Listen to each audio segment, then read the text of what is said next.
तपाईले एउटा नयाँ स्मार्टफोन लिनुभयो। अहिले स्मार्टफोन नचलाउने मान्छे धेरै कम्ती छन्। त्यो भएको कारणले गर्दाखेरि तपाईले पनि स्मार्टफोन लिनुभयो। अब तपाईले स्मार्टफोन लिइसकेपछि तपाईलाई गुगल आइडीको जरुरत पर्छ। गुगल आइडीबाट नै तपाईले चाहिँ जीमेल, इमेल, फेसबुक सम्पूर्ण आइडीहरू बनाउन सकिन्छ। त्यति मात्रै नभएर अहिले पछिल्लो समयमा ब्याङ्किङ कारोबारमादेखि लिएर सम्पूर्ण चिजहरूमा चाहिँ गुगल आइडीको प्रयोग हुन थालिएको छ। आइडीले गर्दा नै तपाईले चाहिँ आफूलाई चाहिने विभिन्न एप्लिकेसनहरू पनि डाउनलोड गर्न सकिन्छ सुरुमा त।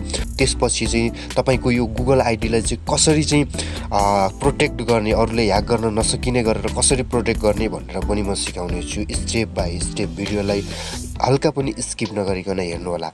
साथै यो भिडियो सुरु गर्नुभन्दा अगाडि तपाईले यस भिडियोलाई एक लाइक गर्नु होला। आउनुहोस् भिडियोलाई सुरु गरौँ।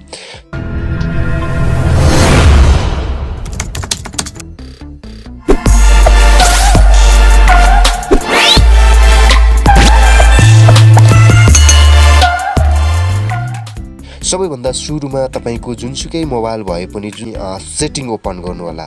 सेटिङ ओपन गरिसकेपछि तपाईको एमआई ब्रान्डको छ भने मेरो जस्तै सेटिङ देख्न सक्नुहुन्छ। तर तपाईको कुनै पनि अरू ब्रान्डको छ भने अलिकति फरक हुन्छ। तर पनि तपाईले अलिकति स्क्रल डाउन गर्दै गइसकेपछि तल अकाउन्ट्स भन्ने एउटा अप्सन देखिन्छ। अकाउन्ट्स साइन्स भन्ने छ यहाँ चाहिँ हैन। तर तपाईले अरू फोनहरुमा चाहिँ अकाउन्ट्स भन्ने अप्सन देख्न सक्नुहुन्छ। अकाउन्ट्समा क्लिक गरिसकेपछि तपाईलाई आफ्नो मोबाइलमा कतिवटा अकाउन्टहरु छ, के को अकाउन्टहरु चाहिँ यहाँ देख्न सकिन्छ हैन। यहाँ फेसबुक, मेसेन्जर, इन्स्टाग्राम देखिरहेको छ मेरोमा।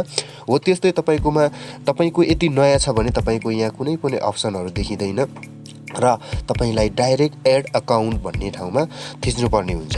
तपाईले त्यहाँ पनि जुनसुकै तपाईको फोन छ त्यहाँ पनि एड अकाउन्ट भन्ने हुन्छ। एड अकाउन्टमा क्लिक गरिसकेपछि अब तपाईले यहाँ हेर्न सक्नुहुन्छ तपाईलाई कुन चाहिँ अकाउन्टको आवश्यकता परेको हो त्यो छान्नु पर्ने हुन्छ हैन। हामीलाई त सबैभन्दा सुरुमा चाहिने भनेको गुगल अकाउन्ट हो।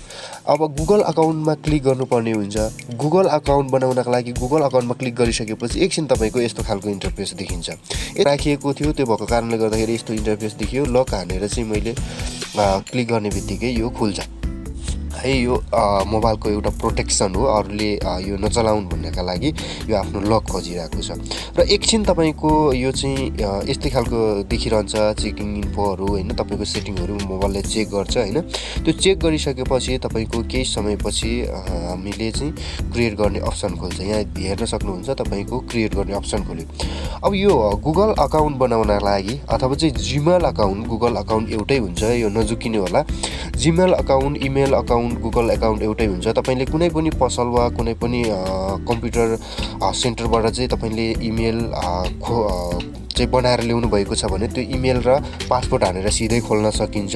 यदि तपाईले चाहिँ त्यहाँ कतैबाट चाहिँ इमेल छैन अथवा तपाईको पुरानो इमेलहरू भए पनि यहाँबाट खोल्न सकिन्छ।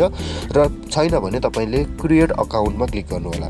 क्रिएट अकाउन्टमा क्लिक गरिसकेपछि यहाँ दुईटा अप्सन आउँछ, फर माई सेल्फ र टु म्यानेज माई बिजनेस हैन। आफ्नो बिजनेसका लागि तपाईले अकाउन्ट बनाउन लाग्नु भएको हो कि आफ्नो लागि अकाउन्ट बनाउन लागेको हो यहाँ देखाउँछ। अब फर माई सेल्फमा क्लिक गर्छु म, आफ्नो लागि अकाउन्ट बनाउन लागेको। अब यहाँ चाहिँ फर्स्ट नेम र सरनेम यहाँ सोधिरहेको छ। तपाईको फर्स्ट नेम के हो, सरनेम के हो, यो चाहिँ तपाईले भर्नुपर्ने हुन्छ है। मैले चाहिँ यहाँ चाहिँ नेक्स्ट गर्छु। अब तपाईले नाम भर्नु होला। नाम भरिसके नेक्स्ट गरिसकेपछि यहाँ चाहिँ बेसिक इन्फर्मेसनमा चाहिँ तपाईको डेट अफ बर्थ पुछिरहेको छ। तपाईको जन्म मिति चाहिँ अंग्रेजीमा के हो हैन। अब तपाईको कति तारिखमा जन्मिनु भएको हो है। त्यसपछि तपाई कुन महिनामा जन्मिएको हो हैन। त्यसपछि फेरि तपाई चाहिँ कति सालमा जन्मिएको हो हैन। त्यस तपाईले चाहिँ एक्ज्याक्ट हान्दा पनि हुन्छ अथवा तपाईले यसो सम्झिन सक्ने हान्दा पनि हुन्छ। मैले यो तपाईका लागि देखाउनका लागि मैले एउटा हालेको छु हैन। तपाईको एक्ज्याक्ट हाल्दा पनि हुन्छ। एक्ज्याक्ट हाल्नुभयो भने पछि यो बिर्सिनबाट बच्छ हैन। तपाईले एक्ज्याक्ट नै हाल्नु होला, किनभने चाहिँ यो पर्सि बिर्सियो भने चाहिँ तपाईको यो जन्म मितिबाट चाहिँ हामीले फेरि रिकभरी गर्न सकिन्छ। अब यहाँ चाहिँ जेन्डर, तपाईले जेन्डर छान्नु पर्ने हुन्छ, मेल हो कि फिमेल हो कि हैन। मैले मेलमा क्लिक गरेँ र नेक्स्टमा क्लिक गरेँ हैन। त्यति गर्ने बित्तिकै अब तपाईको अकाउन्ट चाहिँ यहाँ रेडी हुन लागिसक्यो है। अब तपाईले चाहिँ अगाडि तपाईको कस्तो खालको अकाउन्टको कस्तो खालको जीमेल बनाउने हो हैन। त्यो जिमेल चाहिँ @gmail.com त उता आइसक्यो। अब मैले चाहिँ अब यो भइहाल्यो भने हुन्छ, भएन भने फेरि यसले चाहिँ हुँदैन भन्छ है। यहाँ चाहिँ अब ट्राई गर भने होइन, यहाँ चाहिँ अलि भएन। अब यहाँ तल्लोपट्टि छान्ने अप्सन पनि आइरहेको छ एभाइलेबल भनेर होइन, त्यहाँ चाहिँ तपाईँले अप्सन छान्न पनि सक्नुहुन्छ। मैले चाहिँ यो छोटो खालको अप्सन छाने, मैले KRTAM 509 भनेर छाने। त्यो छोटो छानिसकेपछि चाहिँ मैले यहाँ नेक्स्ट गरेँ है। नेक्स्ट गर्ने बित्तिकै अब तपाईँले पासवर्ड राख्नुपर्ने हुन्छ। यो गर्दै गर्दाखेरि तपाईँले त्यो जुन जुन चिज राखेको छ त्यो चाहिँ तपाईँले नोट गर्दै राख्दा पनि राम्रो हुन्छ, किनभने यो पछिसम्म चाहिने हो। यो ब्याङ्किङ कारोबारदेखि लिएर सम्पूर्ण चिजहरूमा चाहिने कुरा हो होइन। त्यो भएकोले गर्दाखेरि चाहिँ तपाईँले नोट गर्दै आफूले लेख्दै नोट गर्दै राख्दा पनि हुन्छ, किनभने पछि नबिर्सियोस् भन्नका लागि है। अब पासपोर्ट मैले चाहिँ एउटा पासपोर्ट राख्छु होइन, र तपाईँले पासपोर्ट क्यारेक्टरहरू राख्दा चाहिँ एउटा क्यापिटल लेटर, एउटा नम्बर र एउटा कुनै पनि सिम्बल राख्नु होला। अलिकति गाढो खालको पासवर्ड राख्नु होला, अरूले थाहा नपाउन् जस्तो खालको पासवर्ड राख्नु होला। पासपोर्ट राखेर नेक्स्ट गर्ने बित्तिकै अब यहाँ एउटा अप्सन खुल्यो कि तपाईँले चाहिँ फोन नम्बर हाल भन्यो होइन। तपाईँको फोन नम्बर चाहिँ यहाँ चाहिँ तपाईँले फोन नम्बर थिचेर चाहिँ तपाईँले नेक्स्ट गर्नु होला। अहिले मैले यो तपाईँको लागि एउटा डेमो अकाउन्ट मात्रै बनाएको भएर चाहिँ मैले फोन नम्बर थिचिएन। सो तपाईँले यहाँ फोन नम्बर थिचेर चाहिँ नेक्स्ट गर्नुपर्ने हुन्छ। यदि फोन नम्बर थिचेर नेक्स्ट गर्ने बित्तिकै चाहिँ हाम्रो यस्तो खालको इन्टरफेस आउँछ। तपाईँ मेरो चाहिँ फोन नम्बर आएन, तपाईँको माथेर फोन नम्बर पनि देखाउँछ र यो चाहिँ हाम्रो चाहिँ अकाउन्ट बनेर रेडी भयो। यति भइसकेपछि तपाईँले यो टिपेर राख्नु होला, पासपोर्ट आफ्नो एकदमै टिपेर राख्नु होला, बिर्सिन सक्छ होइन। त्यो भइसकेपछि अब म नेक्स्ट गर्छु। नेक्स्ट गरिसकेपछि तपाईँको यहाँ चाहिँ यो गुगलबाट चाहिँ टर्म एन्ड कन्डिसनहरू होइन, प्राइभेसी टर्महरू चाहिँ तपाईँले चाहिँ यहाँ पढ्न सक्नुहुन्छ। यो चाहिँ तपाईँको नियमहरू हो होइन, यो अकाउन्टहरू के गर्नुपर्छ, कहाँ के गर्नुहुन्छ, कसले दिनुहुन्छ, कसले दिनु हुँदैन, सबै यहाँ लेखिएको छ। तपाईँले स्टेप बाई स्टेप पढ्दा पनि हुन्छ। मैले पढेर बसेन, आई एग्रीमा क्लिक गर्छु होइन, मलाई यो चाहिँ मान्य छ भनेर चाहिँ मैले यसलाई अगाडि बढाउँछु होइन। अब अगाडि गइसकेपछि हाम्रो एकैछिन फेरि गुगल सर्भिसले चाहिँ एकैछिन यसलाई चाहिँ साइन इन गरिदिन्छ र यति गरिसकेपछि हाम्रो गुगल आइडी चाहिँ रेडी भयो। तपाईँले गुगल भनेर देख्न सक्नुहुन्छ। गुगलमा क्लिक गर्ने बित्तिकै चाहिँ एमआईको छ भने तपाईँको कतिवटा चाहिँ गुगल अकाउन्ट छ यहाँ देख्न सकिन्छ र तपाईँको अरू फोन छ भने डाइरेक्ट पनि यहाँ चाहिँ देख्न सकिन्छ। भर्खरै बनाएको गुगल आइडी मेरो मुन्नेर आइसकेको छ होइन। अब यो जिमेल आइडी भयो, इमेल आइडी सबै भइसक्यो। अब यसलाई चाहिँ प्रोटेक्ट कसरी गर्ने त होइन। अब यो चाहिँ बनाइसक्यो हामीले। अब बनाइसकेपछि मात्रै पनि नभएर हामीले चाहिँ प्रोटेक्ट पनि गर्नुपर्ने हुन्छ होइन। र प्रोटेक्ट पनि गर्नुपर्ने हुन्छ र यसलाई चाहिँ प्रोटेक्ट गर्नका लागि सबैभन्दा सुरुमा तपाईँ सेटिङबाटै जाँदा पनि हुन्छ।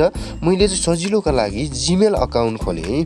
जिमेल अकाउन्ट खोलिसकेपछि तपाईँले फेरि पनि आफ्नो माथि दाहिने साइडमा भएको गुगल अकाउन्टको यो लोगो छ, तपाईँको जुन नामको छ त्यो नामको लोगो तपाईँले फोटो राख्दा नि हुन्छ। अहिले म सिकाउँदै जान्छु। त्यहाँ क्लिक गर्ने बित्तिकै यहाँ चाहिँ आफ्नो गुगल अकाउन्टको चाहिँ यो चाहिँ देखाइरहेको छ। सुरुमा यो यही हो, मेरो यो करण तामाङको नाममा एउटा गुगल आइडी देखाइरहेको छ होइन। सो त्यसलाई चाहिँ म्यानेज युआर गुगल अकाउन्टमा क्लिक गर्नुपर्ने हुन्छ। म्यानेज युआर गुगल अकाउन्टमा क्लिक गर्ने बित्तिकै एउटा अप्सन खुल्छ होइन। एकैछिन घुमेर बस्छ, किनभने यो मोबाइलको यो टर्म एन्ड कन्डिसनहरू पुरा गर्नुपर्ने हुन्छ। यहाँ चाहिँ वेलकम करण भनेर चाहिँ देखाइरहेको छ। अब यसलाई चाहिँ अहिले नयाँ भएकोले गर्दाखेरि पुरानो छ भने यो देखाइँदैन। तपाईँको पहिल्यै बनाइसकेको छ भने पनि प्रोटेक्ट गर्ने तरिका चाहिँ यही हो होइन। तपाईँले चाहिँ पहिल्यै बनाइसकेको छ गुगल भने पनि यहाँदेखि तपाईँले स्टेप बाई स्टेप फलो गर्नु होला है। अब यो गरिसकेपछि गेट स्टार्टेड गर्छु। गेट स्टार्टेड गर्ने बित्तिकै हाम्रो एउटा गुगलको प्राइभेसी सेटिङहरू अप्सनहरू खुल्छ। यहाँ होम देख्न सक्नुहुन्छ, यहाँ चाहिँ पर्सनल इन्फर्मेसन देख्न सक्नुहुन्छ, डाटा एन्ड प्राइभेसी देख्न सक्नुहुन्छ, यहाँ चाहिँ सिक्युरिटी देख्न सक्नुहुन्छ, पिपुल एन्ड सेयरिङ होइन, यहाँ चाहिँ पेमेन्ट मेथडदेखि सम्पूर्ण देख्न सक्नुहुन्छ। अब हामी डाइरेक्ट कहाँ जाउँ भने सेक्युरिटीमा जाउँ। सेक्युरिटीमा क्लिक गर्नुपर्ने हुन्छ। सेक्युरिटीमा क्लिक गर्ने बित्तिकै चाहिँ अहिले हाम्रो चाहिँ यस्तो खालको यु हेभ सेक्युरिटी रिकमेन्डेसन देखाइरहेको छ होइन। अब यहाँ चाहिँ प्रोटेक्ट युआर अकाउन्टमा क्लिक गर्नुपर्ने हुन्छ है। तपाईँले एउटै हुन्छ सेटिङ, जुनसुकै फोन भए पनि तपाईँको प्रोटेक्ट युआर अकाउन्ट भन्नेमा क्लिक गर्ने बित्तिकै चाहिँ तपाईँलाई चाहिँ एउटा इन्टरफेसमा लगेर जान्छ, एउटा खालको अर्कै अप्सनमा लगेर जान्छ है। अब यहाँ क्लिक गरिसकेपछि मेरो चाहिँ एकैछिन घुम्यो होइन, अलिकति नेट स्लो भएको कारणले गर्दाखेरि। अब यहाँ चाहिँ साइन इन युअर रिकभरी भनिएको छ होइन। अब तपाईँले चाहिँ यहाँ चाहिँ के गर्नुपर्ने हुन्छ भने सुरुमा तपाईँले चाहिँ यहाँ मोबाइल नम्बर एड गर्नुपर्ने हुन्छ र मोबाइल नम्बर एड गर्दाखेरि चाहिँ यहाँ चाहिँ तपाईँको अघि जुन तपाईँले सुरुमा हान्नुभएको थियो पासवर्ड, त्यो पासवर्ड हान्नुपर्ने हुन्छ है त। पासवर्ड हानेर ओपन गरिसकेपछि हामीलाई यस्तो खालको इन्टरफेस देखिन्छ। तपाईँले चाहिँ यहाँ चाहिँ आफ्नो मोबाइल नम्बर हान्नु होला। तपाईँको सुरुमै मोबाइल नम्बर हानेको भए यहाँ देखाउँछ होइन। यदि हानेको छैन भने पनि तपाईँले चाहिँ यहाँ आफ्नो मोबाइल नम्बर हान्न सक्नुहुन्छ। एउटा मोबाइल नम्बर हान्नु होला र नेक्स्ट गर्नु होला। यहाँ मैले चाहिँ मोबाइल नम्बर हानिनँ किनभने यो चाहिँ डेमो अकाउन्ट हो र मैले अघि नै भनिसकेँ यो अकाउन्टमा चलाउँदिनँ र अहिले तपाईँहरूको लागि देखाउनको लागि मात्रै यो अकाउन्ट बनाइरहेको छु है। यहाँ चाहिँ मोबाइल नम्बर हानेर चाहिँ नेक्स्ट गरिसकेपछि तपाईँको मोबाइलमा एउटा ओटिपी आउँछ हो। अब यहाँ चाहिँ ओटिपी हान्ने एउटा अप्सन खुल्छ र तपाईँको ओटिपी हानिसकेपछि तपाईँको मोबाइल नम्बर यहाँ सेट हुन्छ। मोबाइल नम्बर हानिसकेपछि तपाईँको अर्को इमेल छ भने यहाँ हान्नु होला है। कि त तपाईँले अर्को एउटा फेरि पनि अघिको जसरी नै अर्को पनि इमेल बनाउनु होला। तपाईँले दुईवटा इमेल बनाउनु होला र तपाईँले फेरि मोबाइल नम्बर जसरी राख्नु भएको छ त्यसरी नै यो मुनि रिकभरी इमेलमा पनि इमेल राख्नु होला। अब तपाईँको यति गरिसकेपछि तपाईँको हदपत तपाईँको इमेल र पासपोर्ट नै पत्ता लगाए पनि अरूले चाहिँ तपाईँको अरूको फोनमा चाहिँ तपाईँको इमेल एड्रेसहरू चाहिँ ओपन गर्न सकिँदैन। तपाईँको फोनमा मात्रै र तपाईँको मोबाइल नम्बरमा अरूले कसैले ओपन गर्ने कोसिस गर्यो भने चाहिँ तपाईँको मोबाइल नम्बरमा ओटिपी आउँछ अथवा तपाईँको यो रिकभरी इमेलमा चाहिँ ओटिपी आउँछ अनि मात्रै चाहिँ तपाईँको अरूले एक्सेस गर्न सकिन्छ वा तपाईँको फोन बिना उनीहरूले चाहिँ एक्सेस गर्न सकिँदैन है। पर्सनल इन्फर्मेसनमा आउनु होला। पर्सनल इन्फोमा आइसकेपछि अब तपाईँको सम्पूर्ण भइसक्यो, प्रोटेक्ट पनि भइसक्यो। अब तपाईँले नेम चेन्ज गर्नुपर्ने भयो अथवा चाहिँ डेट अफ बर्थ चेन्ज गर्नु पर्यो भने चाहिँ यहाँबाट तपाईँले चाहिँ चेन्ज गर्न सक्नुहुन्छ। र तपाईँले यहाँ चाहिँ तपाईँको पर्सनल इन्फोमा चाहिँ बेसिक इन्फर्मेसनमा चाहिँ तल गएर चाहिँ तपाईँको आफ्नो अकाउन्टमा चाहिँ आफ्नो फोटो पनि राख्न सकिन्छ। त्यसपछि यो भइसकेपछि सबै भइसकेपछि आफ्नो फोटो पनि राखिसक्यो होइन। सबै भइसकेपछि अब लगभग तपाईँको सम्पूर्ण काम सकिसकेको छ। अब चाहिँ तपाईँले चाहिँ यही अकाउन्टबाट ब्याङ्किङ कारोबारदेखि लिएर ई सेवा अनि त्यसै गरी चाहिँ आफ्नो चाहिँ यो सेयरको विभिन्न यो मेरो सेयरदेखि लिएर ब्रोकर आइडीहरू सम्पूर्ण यही इमेलबाट चाहिँ चलाउन सकिन्छ। र हामीले यति मात्रै नभएर चाहिँ अब चाहिँ तपाईँले चाहिँ गुगल प्ले स्टोरबाट पनि तपाईँले सजिलैसँग चाहिँ एप्सहरू डाउनलोड गर्न सकिन्छ। अर्को भिडियोमा म तपाईँहरूलाई यही इमेल एड्रेसबाट युट्युब च्यानल कसरी खोल्ने, फेसबुक अकाउन्ट कसरी खोल्ने यही इमेलबाट बिना नम्बरबाट होइन, कुनै पनि सिम नम्बर नहालिकन फेसबुक अकाउन्ट र युट्युब च्यानल कसरी खोल्ने भनेर सिकाउने छु। सो त्यो भएकोले गर्दाखेरि मेरो च्यानललाई सब्सक्राइब गर्नुहोला।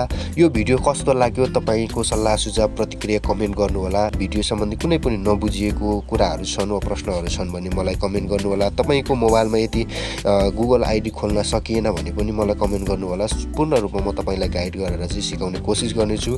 आजलाई छुट्टिन्छौँ। हवस् त, नमस्कार, शुभ दिन।